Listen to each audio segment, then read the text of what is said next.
Now at 6, Freeman Health System announces a massive expansion in southeast Kansas for cancer treatment. Plus, a school in Joplin serving students with disabilities will soon close its doors. We'll tell you why. And demolition next to the Pitt State campus creates an uncertain future for some businesses. The 4 states' most watched news starts now. Freeman Health System has greenlit a massive expansion of a cancer treatment facility in Pittsburgh. This is KOAM News at 6. I'm Dow Quick. Project adds 12,000 square feet to the existing Freeman Physicians Group of Pittsburgh facility. When it's complete, it'll cover nearly 17,000 square feet, more than doubling the size of the existing medical oncology department in Pittsburgh. It'll use the entire 3-acre site on East Centennial Drive. Freeman says the facility will provide new state-of-the-art diagnostic equipment, expanded chemotherapy and radiation treatment, and an in-house pharmacy. The project is tentatively scheduled for completion in late 2026. Let's check in with meteorologist Lindsay Gaffney for a first look at the weather.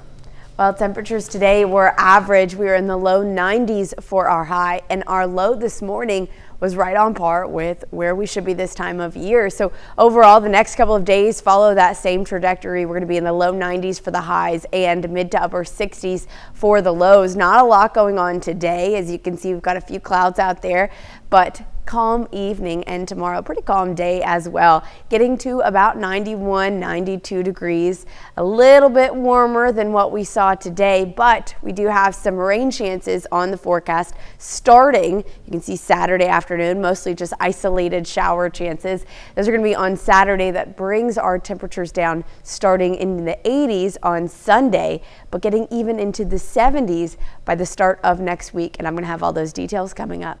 See you soon. 12 schools across Missouri, all dedicated to serving students with disabilities, are preparing to close their doors permanently. The Missouri Department of Elementary and Secondary Education cites staffing shortages, competitive salaries for teachers, and aging facilities as key reasons behind the shutdown. KOAM's Lonnie Walton takes us to College View State School in Joplin for that story. I really love this school. I love working with the students and the staff. Karen Sue Hensley is the building administrator for College View State School in Joplin, a school aimed at helping students with disabilities.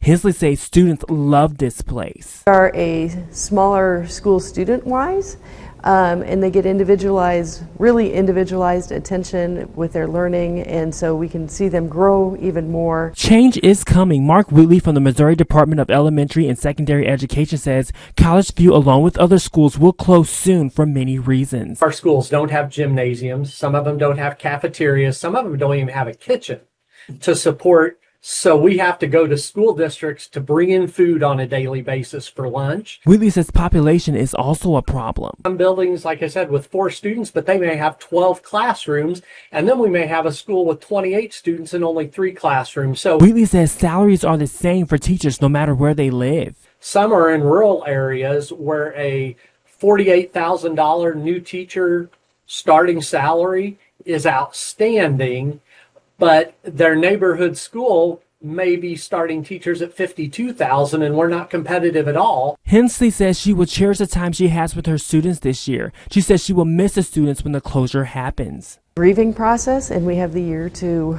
process through that together. So that is a blessing that we can work together. Reporting in Joplin, I'm Lonnie Walton, KOAM News. College View State School will close its doors at the end of this academic school year, next May.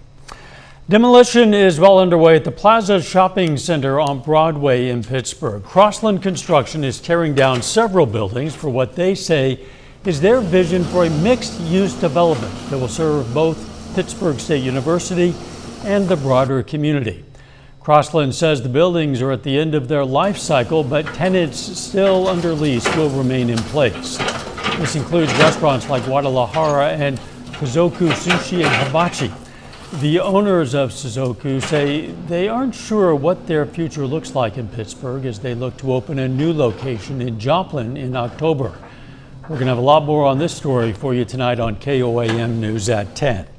An SUV slammed into a strip mall in Airport Drive Village today, and investigators say it's now a DWI case. Investigators say the SUV crashed into the side of a building just south of the Domino's at Stone's Corner. A woman and child who were in that SUV went to the hospital with non-life-threatening injuries. The building has only minor damage, but officers confirm they are investigating the driver for DWI. Football preseason in the 4 states heats up. Sports director Ryan Blank's going to take a look at the program in Quapaw, Oklahoma. That's coming up later in sports. But up first, a rezoning notice and the possibility of a trailer park causes concerns for some residents in Grove. Some Grove, Oklahoma residents are concerned about a rezoning notice posted on a plot of land off 55th Street. KOAM's Ty Park spoke to some folks in the area to get their reaction.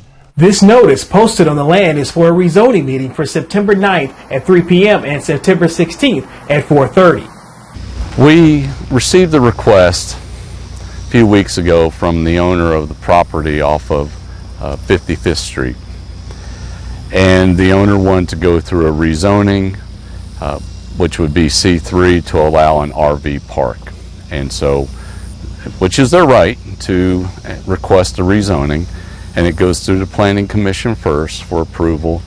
At that point, if after that, it would go to the City Council for final approval. At the public meeting, the owner of the land will make a statement as to why the land should be rezoned from residential to commercial use. Residents in the neighborhood next to the property are not excited about the possible rezoning. Totally disappointed that someone would put a trailer park in right next to this development. This is a great neighborhood. There's a lot of really nice people here. Everybody knows everybody, or if you don't know them, it's easy to get acquainted with them. And I don't know what that does to our property values also. Neighbors of the property state that the notice was originally hard to find. The city put out a sign.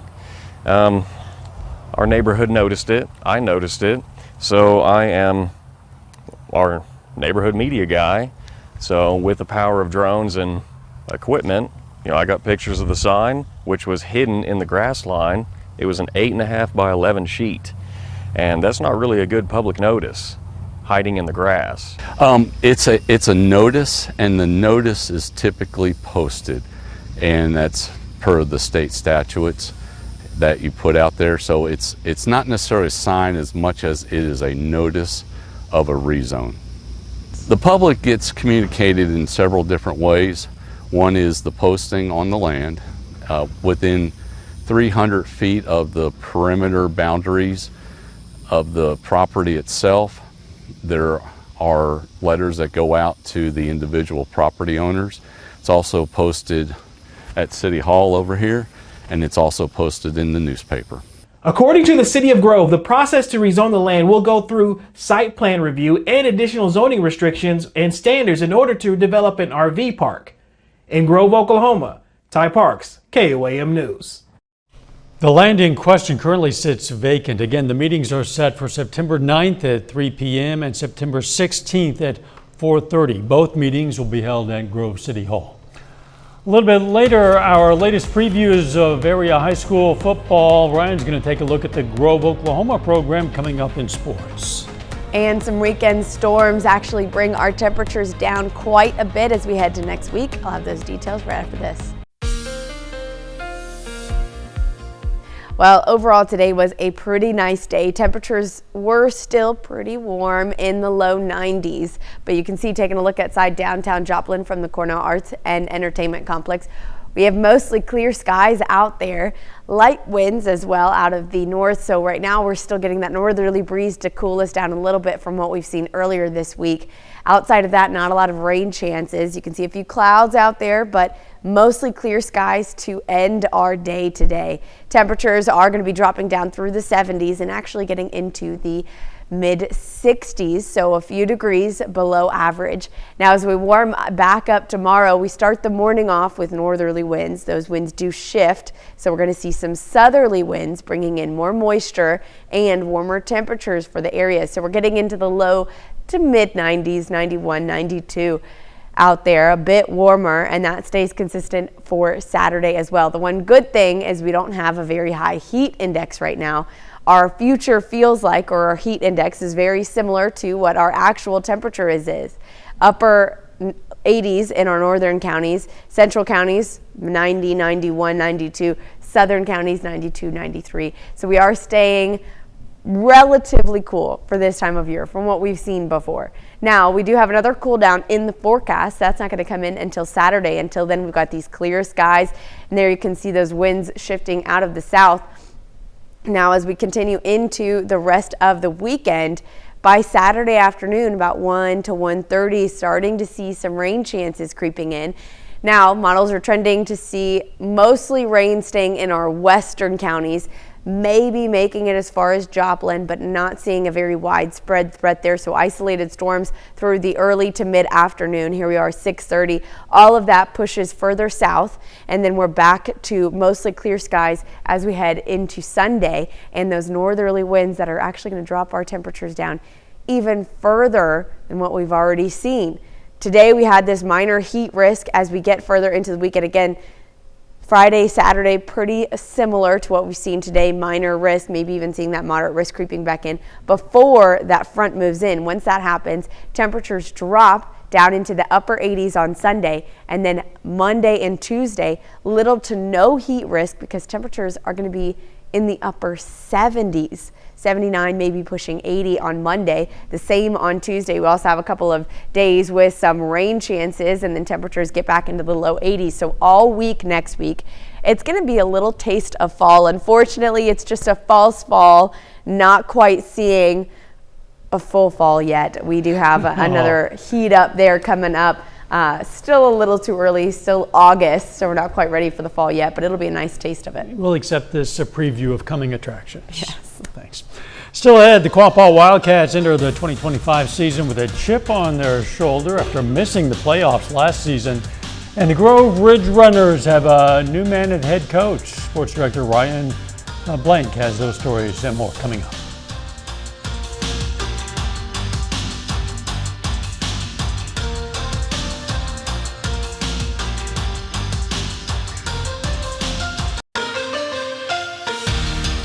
It's the start of a new chapter in Grove Ridge Runner football, with a lot of fresh faces taking leadership roles this season. And head coach Ryan Keenum takes over as the lead man after Ron Colwell announced his retirement following the 2024 season. The former high school Royals Award winner understands the Ridge Runner football history and traditions, growing up in nearby Colcord. As Keenum enters his first season with Grove, he is focused on continuing the legacy of the program while adding his flair and style to the mix. Very blessed and fortunate to follow a great head coach in Ron Colwell. He's been great throughout the transition, has been very helpful to me. So I'm just trying to build on a lot of things that he did, but then also make it my own. You've got to tell coaches all the time when they get into this business, you've got to be who you are. You can't try to be something you're not. I think the kids know that I'm going to demand a lot from them, but I'm also going to love on them. All right, tell them when they do well and try to help them get better, and that's just something I want them to know. We're always going to be a family. We're always going to have each other's backs, and that's how we're going to play on the field. It's great to have a coach like him. He loves the community and loves us. He'd do anything for us, and it's just great.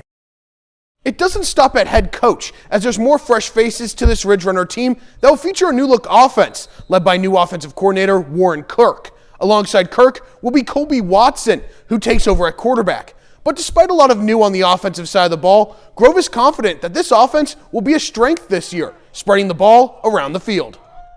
He trusts me a lot, the new head coach or the new offensive coordinator does, and I like that a lot. He lets me run it. If I want to hand it off, I can do that. I can throw it if I want to do that. Our receiver is the best I've ever been played with. It's not even close. Specifically, Isaac Sheffield, it's been crazy with plays he can make, and if 50-50 ball, I 100% believe he's going to come out with it. The new offense that Coach Kirk's brought in has been incredible.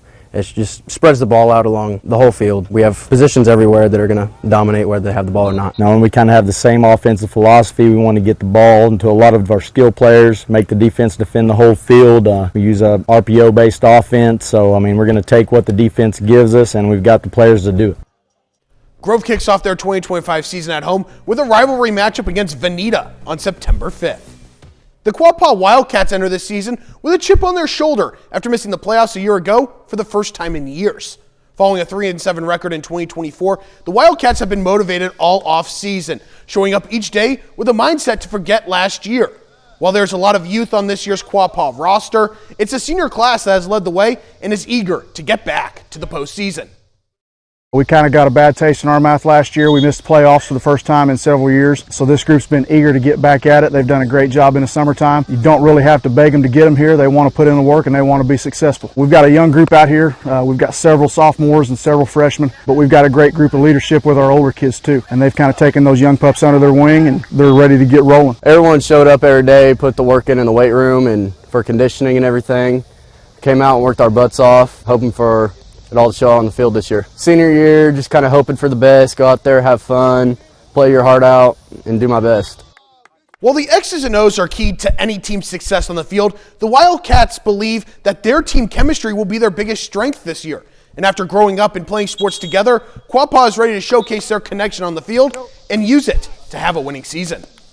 We've all grown up together. Like, nobody was really moving except for our running back, and we've been best friends since elementary school, and the guys that haven't been here our whole life, we've played other sports with them through travel teams, and it's all just brotherhood, honestly. I can look at somebody and tell if their head's down, or I can just tell by looking at somebody by the look on their face if they're about to go off or if we're about to walk in. We've all been best friends for a long time, all grew up together and everything, so whenever you have good chemistry, it makes a good football team. Quapaw opens the season next Friday, August 29th, on the road in a battle of the Wildcats against Salina. The 30th edition of the Pigskin Preview is live, and you can scan the QR code on your screen, head to koamnewsnow.com/pigskin, or download our free KOAM News mobile app to view it. When you're there, you'll see the logos for all of the teams showcased in the preview, ranging from the high schools in Missouri, Kansas, and Oklahoma to the junior colleges and universities in our region. You'll see quotes from coaches, schedules, season outlooks, and much more. And as the season starts, you'll find our live scoreboard to keep you updated on the action every Friday night. You'll also find highlights as we hit the ground running to area games this season. That's it for your sports. We're back with more after this. Here's a look at what's coming up on KOAM News at 9 on Fox 14. Demolition is underway across from the Pitt State campus. New development on the way, but some popular restaurants face an uncertain tomorrow. We're going to hear from one of them. Plus, more than 15 million Americans are shedding pounds with GLP-1 meds, but experts say skipping one key exercise could cost you more than just fat. And TSA security is about to get an AI upgrade. We look at how new e-gates could get you to your flight faster and easier. Those stories and a lot more. It's coming up tonight. KOAM News at 9 on Fox 14. A STEAM Learning Center in Joplin will soon add a fun new interactive centerpiece. The Schroeder family Explorium on South Main plans to install a Rube Goldberg Miracle Machine as the centerpiece for its north wing. The Miracle Machine is an interactive chain reaction play panel that teaches kids cause and effect, fine motor skills, and STEM principles in a whimsical and engaging way. The permanent installation is possible thanks to a $10,000 grant from the Arvist Foundation. The weather looking better and better in the days ahead. Yes, we did have a couple more days to get through in the 90s. We have a few storm chances Saturday afternoon. That's going to lead to cooler temperatures on Sunday, and then 70s to start next week. People will notice you're a bit hoarse. I hope you feel better soon. Thank you. Thanks for joining us. We'll see you right back here for KOAM News at 10. Let's make it a great evening.